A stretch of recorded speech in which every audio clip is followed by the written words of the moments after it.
once asked his students, if you were carrying a cup of coffee and someone bumped into you, why did you spill the coffee? The student responded, because somebody bumped into you. The monk said, no. You spilled the coffee because that was what was in your cup. If you were carrying water, you would have spilled water. Then he said something profound. Whenever life shakes you, whatever you are carrying is going to spill out. So if you're carrying fear, jealousy, anger, or greed, that is what's going to spill out. If you're carrying love, compassion, kindness, and empathy, that's going to spill out.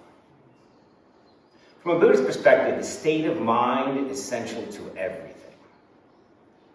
The mind is not a fixed thing, but something fluid, constantly changing and trainable. That's important. It's trainable.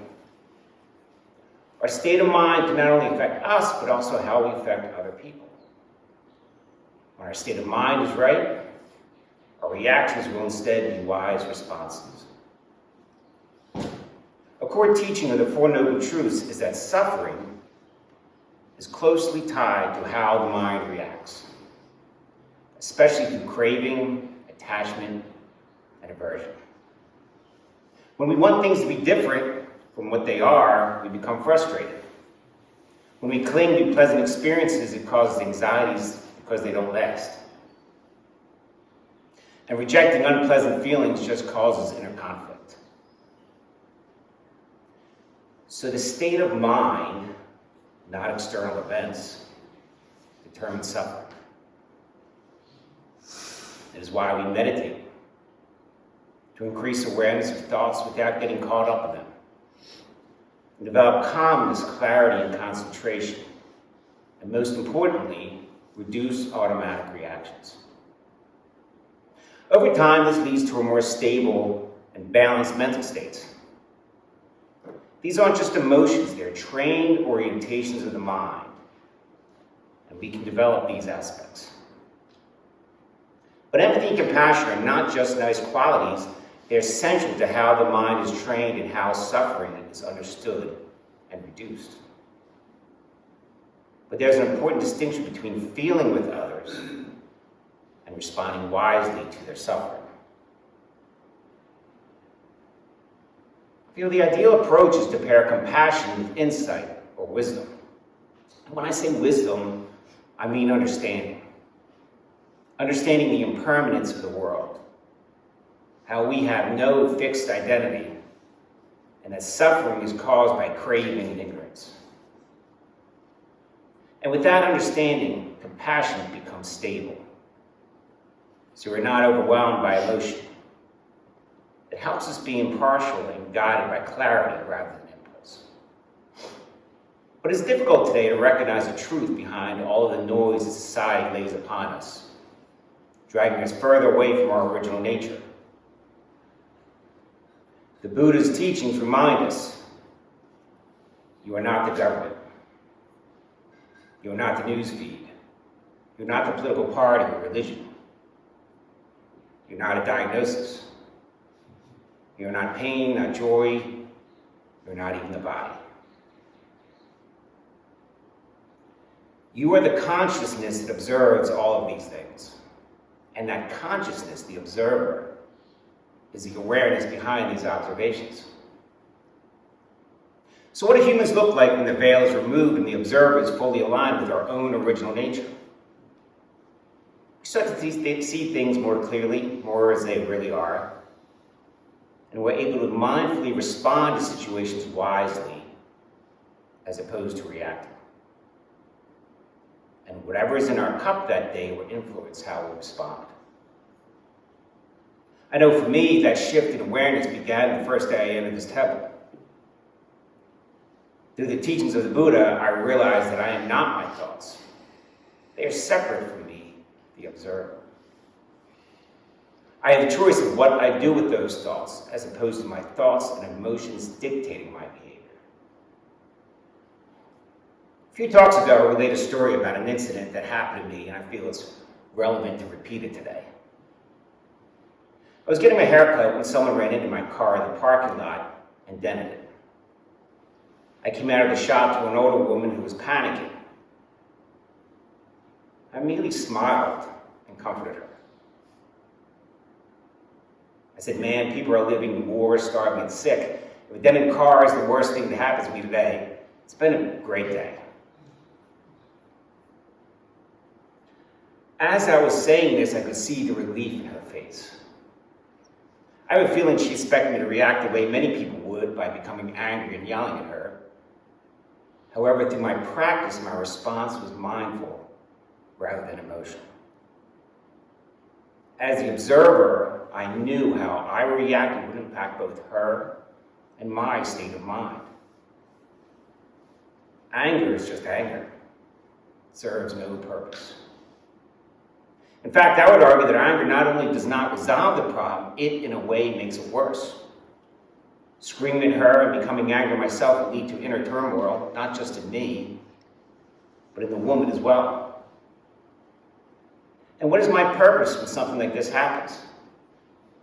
If my purpose is to cause her to be nervous, upset, and maybe even fearful, then what was in my cup was not pure.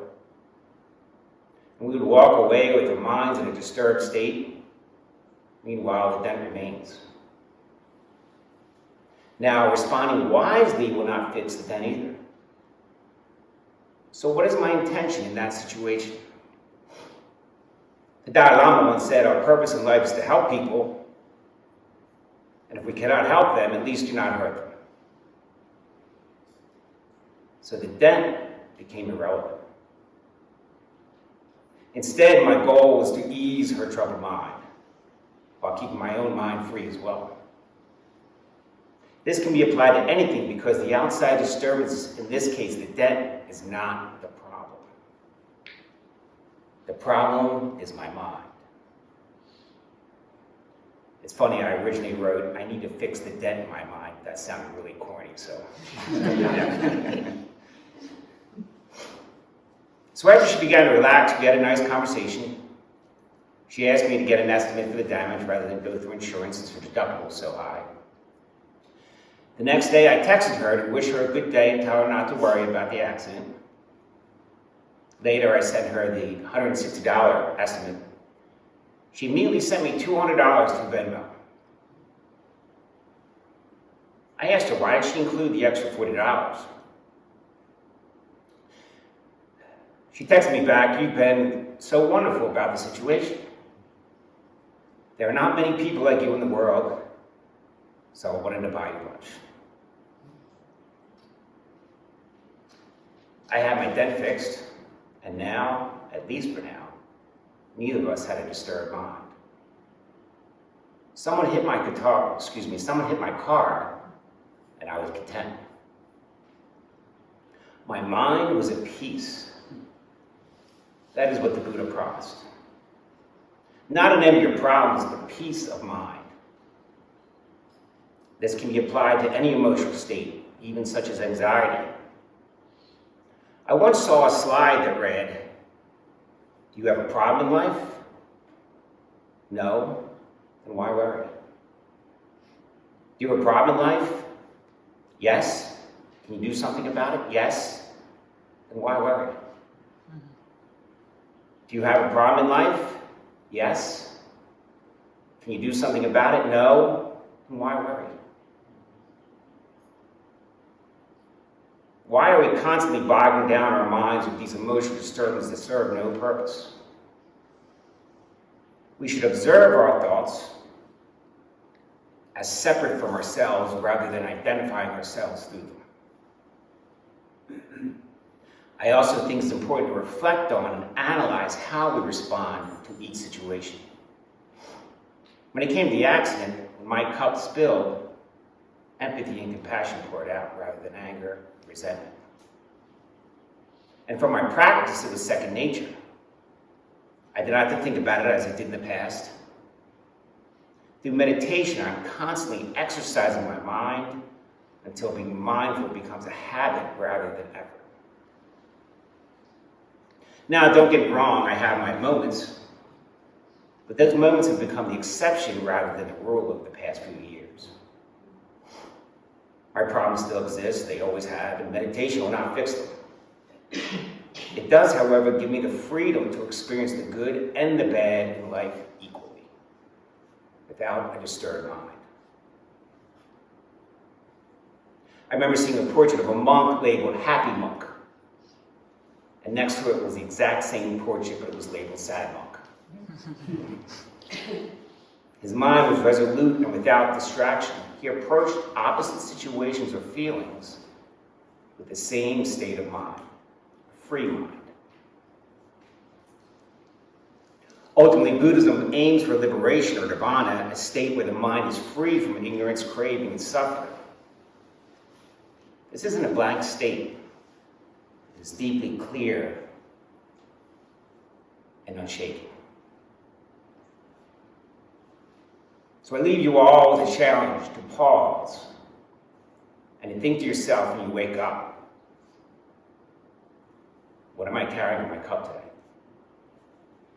Thank you. Thanks. Any questions, comments? Thank you for the talk. And like I said before, every time I come here, everything is relevant. There's not one thing that doesn't resonate. And I always take away keywords from these talks, and I use them in every day. So today, train the mind. Train the mind. And that is very interesting because I just read a book about training dogs. And, you know, I have 2 dogs that are just a handful. The interesting thing about this book is that it's not a typical training book about dogs. The book is research and examples of training the dog according to their true nature, which is wolf, right? The wolf nature. That's encoded in dogs, but we don't really usually address that. We make them behave, we punish them, we want to cuddle with them, but in their DNA, they're just being wolves, hunting, biting.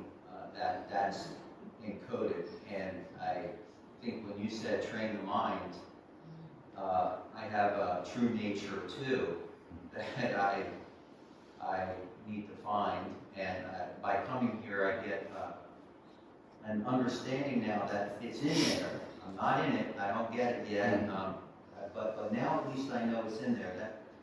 That to me is like faith that I missed all these years trying other methods of spirituality. And so I appreciate that. The other thing is, when you were talking about these reactions, a great story about the woman.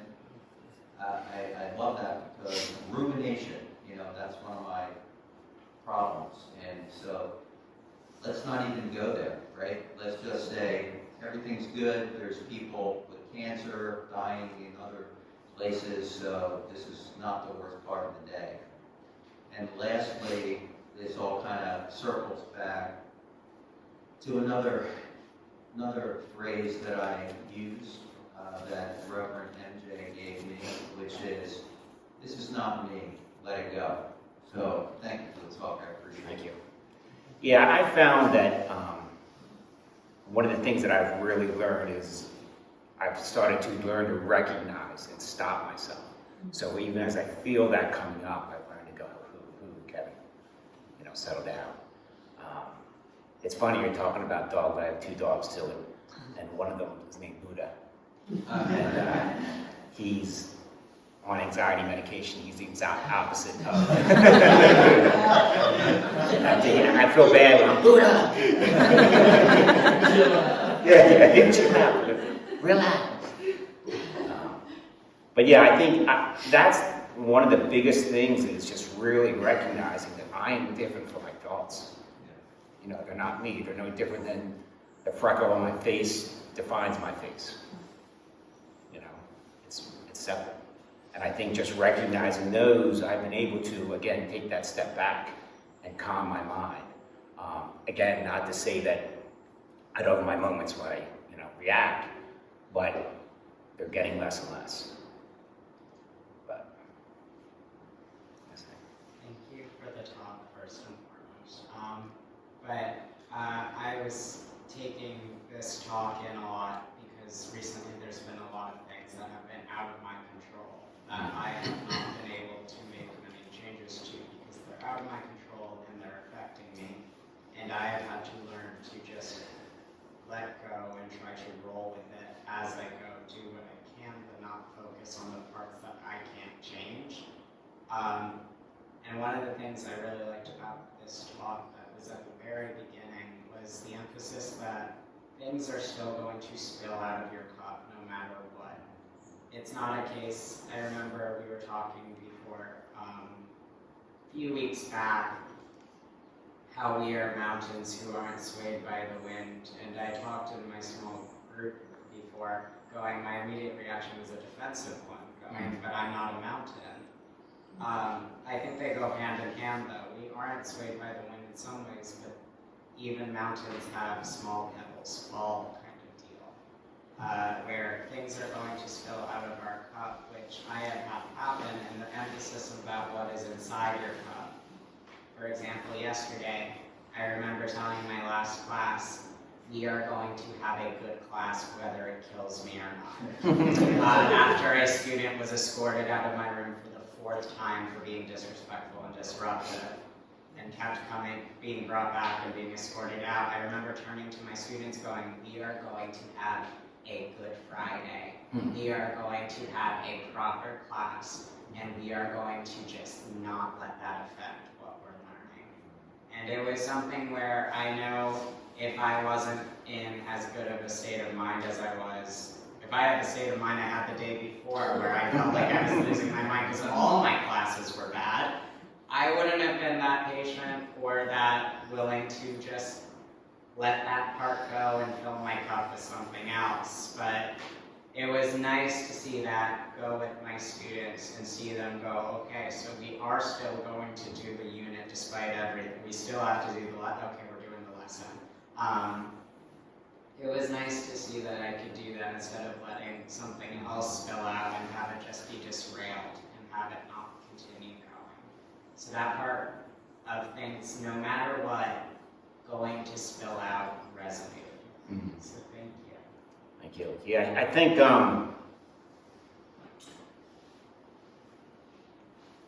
that's important. I think I found myself over the last probably decade focusing more on compassion and empathy in my life, and that has drawn me away from anger and resentment. So it's become easier. I get frustrated, which I shouldn't, but if someone isn't being compassionate or empathetic, and I have to remind myself, don't get angry, don't get upset, But I want to say to people, how come you don't get it, And I'm still striving because I'm fully, still have a long ways to go. But in my dirty mirror, I have a couple little clear spots, Hopefully someday they'll all be clear. But, and I think our expectations, I remember Reverend MJ gave a talk, and Reverend MJ or Reverend Kim, I forget what it was, speaking at the time, but about being a parent, and our expectations are everything's going to be great, kids going to be healthy, going to have no issues, and that's what we want, and that is not the reality. So we set ourselves up for disappointment if we expect everything to be perfect, whether it's with our bodies or with our minds or with other people, because there are always going to be things that cause this or try to cause disturbances in our mind. And like I said, those disturbances are the problem because they're always going to be there. It's our mind that is the problem.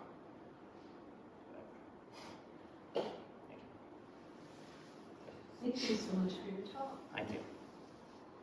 I did have a question in listening to the other folks as well. How do you tend to the contents of your cup without suppressing it? without forcing it, without pushing it. In the sense, because I heard about the dogs and how we punish them. And I heard how, again, all of these things are natural. These are things that just happen. But how do we then make that tea without pushing that tea bag in water? So I guess that's my question. And anybody can add too to this, but I think for me, again, it's confusing to me as to where anxiety and resentment and all that stuff comes from. And like I said before, I wonder, and this is no scientific basis for this, it's just my own thoughts. You know, back in when you talk about dogs being wolves, you know, back in caveman times when we had to worry about being eaten at night, you know, that's going to cause anxiety and fear. We have to watch out. That's gone. So where do we replace that with? Replace it with anxiety at work, or anxiety with our family, or fear, or anger. And we train our minds through society to just react, as opposed to how we should be doing the opposite. You know, like I said, I think that's one of the beautiful things I love about Buddhism is, you know, and not to compare it to other faiths or anything, but we start off pure, and society kind of puts, so to speak, the mud on us, and we want to get back to that original pure sense of nature. So kind of peeling away all the disturbances that society throws at us and all the stuff that they try and disturb our mind with, we're trying to get back to that original nature. Thank you for your wonderful talk. So a lot of this, what we do with our minds, a lot of the, you know, where fear and anxiety come from, they come from us not being in the present moment. And a lot of worry is worry about things that haven't even happened yet. And years ago I was talking to a friend about, I guess it was some job situation, something I was really on fire about, whatever. And she just really stopped me. She said, well, why do you think all this is going to happen? And I'm like, well, I don't know. She just changed my life. She said, your thoughts are not facts. And that was just, I'm embarrassed to say how old I was when I had to learn that. But, you know, that little piece of knowledge coupled with the fact that most of these thoughts, we're somewhere, we're either in the past or we're in the future.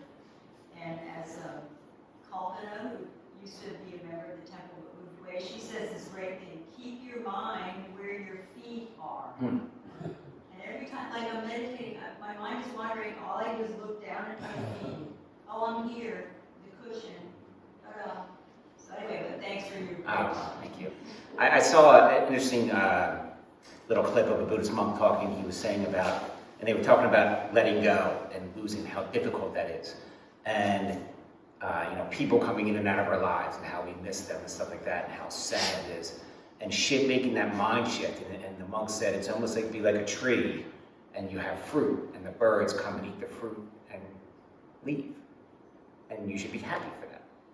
You know, glad as opposed to sad and upset or missing them. I mean, you're going to miss them, but at the same time, most likely if they're retiring or moving on to a better job, they're doing something that's going to be beneficial to themselves, and we should be happy, except the fact that we're going to miss them. But he said, you know, stay the tree, be the tree, and let the fruit go. You know? Thank you so much for the talk. I just have one small comment to add. The last bit we were talking about, and related to the anxiety that was just coming up, it's all about like, you know, living in the past, so much ruminating, worrying about the future, staying present is that. And it's also that decision tree that you get through. Like you have a problem, you cannot worry. What can you control? What can't you control? And I think when we think about what we can control, we often extend that a little too far. Because in reality, what we actually have control on is very little. It's just us. So like even in situations like with other people and other external stimulus, like we can influence and we can dictate how we react, but we have absolutely no control over how other people react. So there's actually almost all of this, that decision tree of what you're talking about, what you're going through if you have a problem, it's within that, like, I don't have control over it. And you just have to accept it. Well, I can influence, I can put it out there, but I would be content with the response because I don't actually have control over it. If I had control over it and it goes wrong, well, then that's on me. That's only me. I can control how I react to the situation, and that's it. And with that practice that we were talking about, I think that gives us the tools to be able to handle situations. So, I agree. I think in that what I like is the last line when the teacher said, you're a problem in life. Yes, can you do something about it? No. Then why worry? Even when we can't do something about it, what is worrying doing for ourselves? But we do it. I do it. You know, and it's fun. I get frustrated with myself. I'm like, oh my God, stop worrying. You know, even if it's out of my control. You know, whether it's in my control or out of my control. Worrying does nothing. Just like anger. Anger never benefits. I've never yelled at anybody and they said, well, now that you're yelling at me, calm down. We'll talk, you know. That's the reaction. And I've noticed, I know the years of my students, one of the things I always like when they graduate, they'll come back and talk to me or write me letters and stuff. And one of the things that they said, sorry, it gets to me when I think about this. I think I'm going through male menopause. So. They said, you always help me stay calm. And that hit me the most. It's like, oh, okay. Like that's what they call it. Didn't talk about a lesson. Didn't talk about this. Academic stuff. You help me stay calm. That always resonated with me. I appreciate it. Thank you.